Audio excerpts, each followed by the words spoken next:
Jan 29 Monday market 9:15 a.m. gap up opening. After 11:20, after 2 hours of market opening, sell call generated, red color candle open. Like this daily basis, automatically you will get calls like a signal in this chart. Whenever market trend changes, whenever a breakout happen, you will get calls like a signal. Today after 2 hours, the 11:20, the first sell call generated, so red color candle open. The sell call came at 45,809. First target is 45,694. It's more than a 100 point first target range. Second target is more than a 200 point range. Like this daily basis, you will get these calls and the signals. You can watch this chart, get the call. You can place the orders in your broker account. You can do manual trading as well as auto trading also possible for this chart.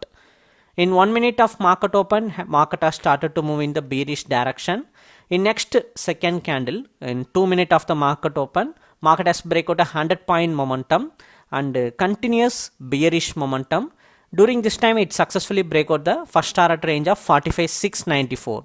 Like this, in 3 minutes, 3 candle of market momentum, it successfully break out the target. 45,500 put option, coming week expiring option. At 346 buy call generated, market move all the way to 400 range. Like this, you can change the script stocks also, you can watch and get the calls. If you want to subscribe for this chart, for chart plan detail, send me a hi message in WhatsApp. Thank you.